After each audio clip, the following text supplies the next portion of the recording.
मेरा यही है कि हिट मार देंगे तो आप 65% यूथ को हिट मार देंगे। तो ये कौन बोल रहा है? ये कैसे लोग हैं? दिल्ली पुलिस प्लीज़ इनको जाके अरेस्ट करिए, जो भी बोल रहे होंगे ये चीज़। जॉर्ज सोरोस बोल रहे हैं, पता नहीं कहाँ से बोल रहे हैं फंडिंग आ रहे हैं। क्यों चाहिए मुझे 100 रुपये जॉर्ज सोरोस का? नहीं चाहिए मुझे। नहीं, कौन? हम लोगों को रिस्पॉन्सिबिलिटी लेना पड़ेगा। ये नहीं कि वो लोग हमें कॉकरोच बोल दे, पैरासाइट बोल दे, कीड़े दीमक बोल दे तो हम लोग चुप बैठेंगे। आप 22 मिलियन लोग जुड़े हो इंस्टाग्राम पे, आशा है कि आप लोग आएंगे, रोड पे आएंगे, हम लोग के साथ जुड़ेंगे, पीसफुली प्रोटेस्ट रखेंगे। देखिए प्लान 6 तारीख का यही है कि 8 बजे अभिजीत दिपके जी आएंगे, सोनम वांगचुक जी आएंगे एयरपोर्ट। वहाँ से हम सारे लोग पार्लियामेंट हाउस पुलिस स्टेशन जाएंगे, पुलिस से परमिशन मांगेंगे, फिर हम लोग जंतर मंतर जाएंगे। अपना जो संविधान से दिया हुआ अधिकार है, the right to protest and protest peacefully, हम लोग जाके वहाँ पे अपना राइट को असर्ट करेंगे। क्योंकि देश में जो भी हो रहा है, आप देखिए इतने सारे स्टूडेंट्स इफेक्ट हुए हैं, 1 करोड़ से ज़्यादा बच्चों का ज़िंदगी एक तरह से नरक बन चुका है। क्योंकि ये जो गवर्नमेंट है, ये जो एजुकेशन मिनिस्टर है, ही वॉज इनकॉम्पिटेंट। अब ये इनकॉम्पिटेंसी का एक ही सोल्यूशन हो सकता है, उनको रेजिग्नेशन देना चाहिए। और हम लोगों का डिमांड भी यही है कि उनको रेजिग्नेशन देना चाहिए। परमिशन जो मांग रहे हैं वो कितने दिन के लिए मांग रहे हैं, क्या मांग रहे हैं? क्योंकि आप लोगों का परमिशन देने से अगर इस्तीफा नहीं होता प्रोटेस्ट होने से, तो फिर उसके बाद का क्या प्लान? देखिए प्रॉब्लम यही है कि हम लोग सारे ना जब ऑर्गेनाइज करना चाहते हैं या कुछ करना चाहते हैं, ये जो छोटे छोटे रूल्स हो जाते हैं, बना देते हैं, जिससे लोग अपना बात ही ना रख पाए। अब जब हम लोग ये सारे चीज़ें डिस्कस कर रहे हैं, आप मुझे पूछ रहे हो कि परमिशन का, लेकिन हमें जो डिस्कस करना चाहिए वो ये है कि ये 1 करोड़ बच्चों का क्या, इनका भविष्य का क्या होने वाला है। इंस्टेड ऑफ दैट कि ये जो, क्योंकि पुलिस के पास जब हम लोग जाएंगे, ऐसा तो है नहीं कि उनके पास पावर्स नहीं है कि वो उसी टाइम हमें अलाउ कर दे या ना कर दे, ऐसा तो उनके पास पावर है। वी आर सेइंग कि आप पीसफुली हम लोगों को करने दीजिए प्रोटेस्ट, हमारा कॉन्स्टिट्यूशनल राइट है। अगर आप ये बोलते हो कि हमारा जो कॉन्स्टिट्यूशनल राइट है, संविधान से दिया हुआ अधिकार है, जिस पे डेमोक्रेसी बना हुआ है, उसको हम एक कोई रूल निकाल देंगे, बोलेंगे कि 30 दिन का नोटिस दीजिए, उसके बाद ही आप कहीं जाइए 10 से 5 बजे तक, फिर वहाँ पे प्रोटेस्ट करिए। क्या 5 बजे के बाद हमारा प्रॉब्लम खत्म हो गया क्या? 1 करोड़ बच्चों का प्रॉब्लम खत्म हो गया क्या 5 बजे के बाद? तो ऐसा तो है नहीं। तो ये जो रूल्स रेगुलेशंस है, इस पे भी विचार होना चाहिए। एंड हम लोग इस कल्चर के भी खिलाफ है कि ये जो बनाए गए हैं rules, it is precisely because they don't want us to organise अगर हो गए ना बच्चे, यूनिटी हो गया हम लोगों के अंदर, तो फिर जवाबदेही होगी एंड उनको रिजाइन भी करना पड़ेगा एंड सिस्टम भी बेटर हो जाएगा। सीजीआई के माफीनामे पे क्या आप लोगों ने और जनरेशन ने माफ नहीं किया है? माफ़ क्यों किया? उन्होंने तो कोई सॉरी तो बोला है नहीं हम लोगों को। सफाई दी थी, सफाई में भी बोला था कि तो मैं तो इंस्पायर होता हूँ यूथ से, मैं खुद इंस्पायर होता हूँ। देखिए इंस्पायर होते तो ठीक है, लेकिन शब्दावली में तो इंस्पायर नहीं लगा, उनका इंस्पिरेशन नहीं दिख रहा था। देखिए पॉइंट ये हो गया है ना कि अब सिस्टम, जो अभी का सिस्टम है, जो सारे अंकल लोग बैठे हुए हैं पोजीशंस ऑफ पावर में, इनको जाना पड़ेगा। क्योंकि अगर ये देश का युवा 65% हम लोगों का पॉपुलेशन है, तो हम लोगों को रिस्पॉन्सिबिलिटी लेना पड़ेगा। ये नहीं कि वो लोग हमें कॉकरोच बोल दे, पैरासाइट बोल दे, कीड़े दीमक बोल दे तो हम लोग चुप बैठेंगे। हम लोगों को रिस्पॉन्सिबिलिटी लेना पड़ेगा, हम लोगों को इन सब मुद्दों पे बात करना पड़ेगा, ऑर्गेनाइज होना पड़ेगा, एजिटेट करना पड़ेगा। क्योंकि अगर ये नहीं करेंगे बहुत देर हो जाएगी। अभिजीत दिपके की अगर गिरफ्तारी हो जाती है या जान से मारने की जो धमकियां मिल रही हैं लगातार, क्या लगता है उसके बाद ये मामला कहां तक पहुंचेगा? अगर एयरपोर्ट आती है, अगर उसको गिरफ्तार कर लिया जाता है? देखिए वो तो रेडी है गिरफ्तार होने के लिए, लेकिन पॉइंट यही है कि गिरफ्तारी से कुछ थोड़ी ना होगा। पूरा देश का युवा इस चीज़ पे बात कर रहा है, शेयर कर रहा है, कमेंट कर रहा है, एंड बहुत लोग बहुत शहरों में रोड पे भी उतरे हुए। तो ये सिर्फ अभिजीत दिपके का मूवमेंट नहीं है ये, या मेरा मूवमेंट नहीं है, या 5 लोगों का मूवमेंट नहीं है। ये तो 1 करोड़ जो स्टूडेंट्स इफेक्ट हुए उनका मूवमेंट है ना। एंड वो उनका भी मूवमेंट है जो उनसे जुड़े हुए, उनके पेरेंट्स का मूवमेंट है ये।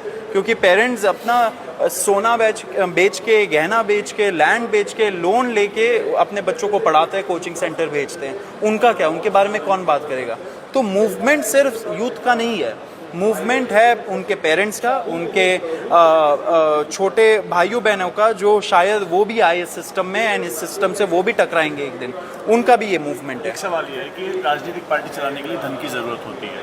आज जो आपने प्रोग्राम किया उसके लिए भी एक फाइनेंशियल उसकी ज़रूरत है, रिसोर्सेज की। तो कहाँ से आप लोग ये जमा कर रहे हैं? क्या आपने कुछ फंड रेजिंग का सोचा है? क्या कुछ लोग हैं जो ऐसे जुड़े हुए हैं आपके साथ? देखिए अनफॉर्चुनेटली बात ये हो गया कि क्या हम लोग मिल के 10,000 रुपये जमा नहीं कर सकते क्या? ये अगर 300 रुपये का पोस्टर है, 300 रुपये नहीं है क्या हम लोगों के पास? अगर हमें यहाँ तक कैब लेके पहुँचना था तो 200 रुपये नहीं है क्या हमारे पास? इंडिविजुअली ही कर रहे हैं आप लोग? सब इंडिविजुअली करें, सबका साथ है और सबका प्रयास है, एंड यही होना चाहिए। क्योंकि जब ये फंडिंग वंडिंग के चक्कर में हम लोग पड़ जाएंगे फिर वो लोग डिस्क्रेडिट कर देंगे। अभी तक ऐसा कुछ भी नहीं है हम लोगों का। सब लोग अपना प्रयास कर रहे हैं, अपने हिसाब से जितना टाइम डिवोट कर सकते हैं। देखिए, कोई भी मूवमेंट में कुछ लोग 24 घंटे दे पाएंगे, कुछ लोग 18 घंटे, कुछ लोग 5 घंटे दे पाएंगे। तो सब लोग अपना प्रयास कर रहे हैं, एंड पैसे का भी यही है। पैसे का तो इसमें कोई है ही नहीं चीज़, क्योंकि जंतर मंतर जाने में 100 रुपये ऑटो वाला को दे के पहुँच जाऊँगा, तो उससे ज़्यादा थोड़ी ना हम लोग कोई जॉर्ज सोरोस बोल रहे हैं, पता नहीं कहाँ से बोल रहे फंडिंग आ रहे। क्यों चाहिए मुझे 100 रुपये जॉर्ज सोरोस का? नहीं चाहिए मुझे। नहीं, कौन नियुक्ति कर रहा है आप लोगों की? आप पत्रकार हैं, आपने संगठनों में काम किया है, अब आप एक राजनीतिक पार्टी का हिस्सा है, उसके प्रवक्ता हैं। क्या आपको लगता है डिफरेंस ऑफ ओपिनियन जैसी कोई चीज़ है किस चीज़ में आपके पत्रकार होने में और एक राजनीतिक पार्टी को ज्वाइन? देखिए, ये तो यूथ मूवमेंट है, ये कोई राजनीतिक पार्टी तो बिल्कुल नहीं है। हम लोगों ने कब अनाउंस किया कि ये राजनीतिक पार्टी है? आने वाले समय ये में एक यूथ आने वाले समय में हम लोग देखेंगे क्या होता है। क्या पता मैं फिर निकल जाऊं अगर मुझे नहीं ज्वाइन करना हो। अभी तो यूथ मूवमेंट है ना, अभी तो हम सारे लोगों का, आप लोगों के भी बच्चे होंगे, आप लोगों के भी भाई बहन होंगे छोटे जो ये एग्ज़ाम देने जाएंगे। This concerns all of us, हम सारे लोगों को एक साथ आना पड़ेगा। तो मैंने भी सोचा कि मेरा रिस्पॉन्सिबिलिटी है इस चीज़ में आना। सोनम वांगचुक है ज्वाइन, मतलब समर्थन दिए हैं, और कौन कौन से लोग हैं जो समर्थन दे रहे हैं? आपने सिर्फ सोनम का नाम लिया। मैं आपको पढ़ के बता दूंगा इसके बाद। और भी बहुत सारे एक्टिविस्ट हैं एंड स्टूडेंट यूनियंस हैं जो आएंगे। 22 मिलियन लोग आपसे रील में तो जुड़े हैं, फिर इसके बाद सर आप ले लीजिएगा। 22 मिलियन लोग आपसे रील में तो जुड़े हैं, लेकिन क्या ये 22 मिलियन 2 करोड़ लोग रियल लाइफ में आ पाएंगे जंतर मंतर पर? कोशिश तो हमारी वही है, एंड अपील भी यही है कि आप सब लोग जुड़े। अगर आप लोग नहीं जुड़ोगे, ये देश की कभी तरक्की नहीं होगी, क्योंकि हम है 65% पॉपुलेशन। देश को अगर आगे बढ़ना है, प्रगति करना है, अगर नया देश बनना है, ये नहीं कि जो हमें एक ड्रीम बेचा गया था एक टाइम पे कि नया इंडिया, न्यू इंडिया बनेगा, अच्छे दिन आने वाले, ये सारे अच्छे दिन तो नहीं आए। जो दिन थे वो भी बुरे हो गए, क्योंकि इतने सारे एग्ज़ाम के लीक्स हो रहे हैं, इतने सारे एग्ज़ाम्स में प्रॉब्लम आ रही है। तो इट रिफ्लेक्ट्स कि हमारा जो गवर्नेंस है, जो स्ट्रक्चर है, वो कितना रॉट हो गया है उसके अंदर। So that rot has to be cleared. एक कैंसर बन चुका है ये सारी चीज़ें, एंड वो कैंसर के सिम्टम्स नीट से दिख रहा है, CBSE से दिख रहा है, SSC से दिख रहा है। तो unless and until people of this country, the youth specially, does not come out, हम लोग बाहर नहीं आएंगे, कुछ नहीं बदलेगा।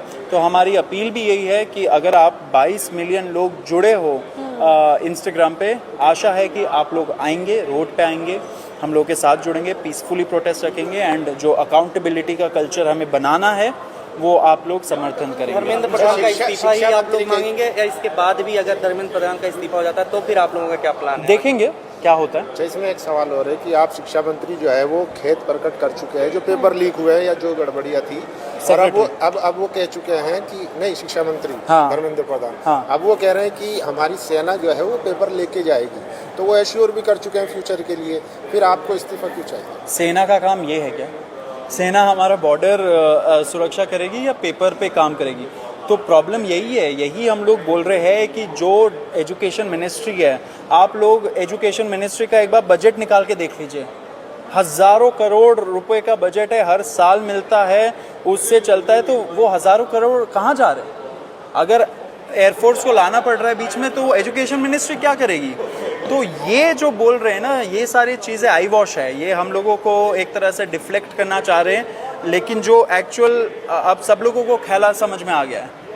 आपको लगता है कि सरकार का जो ट्रैक रिकॉर्ड रहा है, चाहे कितने मूवमेंट हुए हैं, CA का हुआ, किसान हुआ, सरकार कभी भी बैकफुट पर नहीं गई, अपवाद छोड़ दे तो ऐसे में लगता है कि चंद कॉकरोच जो है सरकार को घुटनों पर ला सकते हैं या उनको इस्तीफा दिलवा सकते हैं? देखिए, ये कोई बैटल तो है नहीं, ये कोई जंग पे तो हम लोग नहीं जा रहे कि वो हार गए, वो पीछे हट गए, हम पीछे हट गए, ऐसा वाला चीज़ तो नहीं है। हम लोग तो देश की जनता है, हम लोगों ने वोट करके उनको भेजा है, हम सब ने वोट किया है। हम लोग सब चाहते हैं कि इस देश की तरक्की हो। तरक्की तभी होगी जब नेक्स्ट फ्यूचर जनरेशन है उनके साथ अच्छा होगा, उनके इश्यूज़ को रेज़ किया जाएगा, उनके प्रॉब्लम्स के बारे में बात किया जाएगा। अगर वही नहीं होगा तो देश की प्रगति कैसी होगी? तो ये कोई बैटल नहीं है कि सरकार बैकफुट पे गई, सरकार बैटल हार गई, सरकार एक स्टेप पीछे चले गए, हम 2 स्टेप पीछे चले गए, वो 6 स्टेप साइड चले गए। ये नहीं है। This is not how democracy should be looked at. अगर लोकतंत्र है तो जवाबदेही है, as plain and simple as that. लेकिन आपके साथ एक नैरेटिव भी खड़ा किया जा रहा है, बीजेपी के समर्थक या आइडियोलॉजी को मानने वाले कह रहे हैं कि अगर कॉकरोच आए तो उनके लिए हिट भी है हमारे पास। आपने बयान भी सुना होगा, कुमार विश्वास, उन्होंने साफ बयान कहा। कुमार विश्वास जी का तो आप उनका हिस्ट्री निकाल के देख लीजिए तो समझ में आ जाएगा आपका कि उन्होंने ऐसा कमेंट क्यों दिया है। लेकिन पॉइंट मेरा यही है कि हिट मार देंगे तो आप 65% यूथ को हिट मार देंगे, तो ये कौन बोल रहा है? ये कैसे लोग हैं? दिल्ली पुलिस प्लीज़ इनको जाके अरेस्ट करिए, जो भी बोल रहे होंगे ये चीज़। क्योंकि अगर हिट मारना है, अगर वो सोल्यूशन लग रहा है तो आप डिक्लेयर कर दीजिए।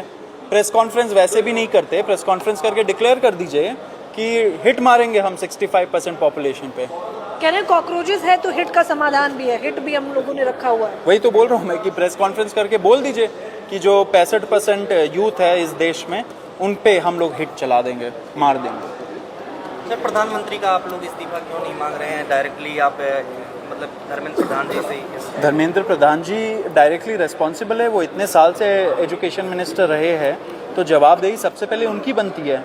बाकी आगे जाके क्या होता है, लोग क्या डिमांड करना चाहते हैं, यूथ क्या बोलती है, वो हम लोग देखेंगे। डायनामिक सिचुएशन है।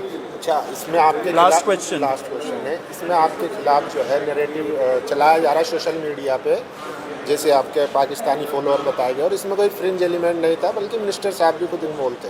तो इसको कैसे काउंट, मिनिस्टर साहब किरण रिजिजू साहब ने ट्वीट किया था, तो इसको कैसे काउंटर करेंगे, इसको कैसे लड़ाई लड़ेंगे? क्योंकि पूरा कम्युनिकेशन जो है पूरा उनके कब्जे में है, मीडिया पूरा सरकार आप देखो एक तरह से कमेंट बाजी पे ही चल रही है। किरण रिजिजू का इसमें क्या लेना देना है? वो मिनिस्टर होंगे, भले अपना डिपार्टमेंट संभाले। फिर हम लोग तो एजुकेशन मिनिस्टर से पूछ रहे हैं कि आप जवाब दीजिए, वो क्यों नहीं जवाब दे रहे हम लोगों को?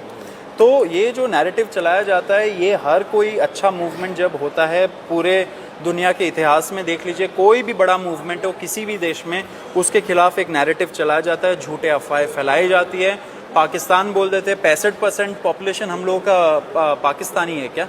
अभिजीत दिपके जी ने, उन्होंने एक रियल टाइम स्क्रीन रिकॉर्ड करके अपने फॉलोअर्स का जोग्राफिक लोकेशन दिखाया था, जो 22 मिलियन फॉलोअर्स है इंस्टाग्राम पे। 99% of them are from India. तो ये जो लोग बोल रहे, किरण रिजिजू जैसे या दूसरे लोग जैसे जो बोल रहे कि ये सब पाकिस्तानी है, बांग्लादेशी है, तो बोल दीजिए, डिक्लेयर कर दीजिए कि ये 99% लोग जो इंडिया से है ये सारे पाकिस्तानी है। पॉइंट यही है, जब कोई कुछ क्वेश्चन पूछे, उस क्वेश्चन पे जवाब ना दे के पाकिस्तान, सोरोस, पता नहीं और एंटी नेशनल सब कुछ बोला जाता है। एंड यही कल्चर के खिलाफ हम लोग हैं, क्योंकि उनको जवाब नहीं देना है। उनके लिए ये सिस्टम काम कर रहा है, हमें एक नया सिस्टम बनाना है, एंड हमारी युवा ही बना पाएगी। जिन लोगों ने सुसाइड किए कि आपके संपर्क में हैं, 6 तारीख को वो आएंगे, उनके परिवार देखते हैं। अभी ये डिटेल में तो हम लोग ने जितना बताना था वो हम लोगों ने बता दिया, लेकिन 6 तारीख सबसे आशा है कि आप लोग सब आइए, देखेंगे। Thank you.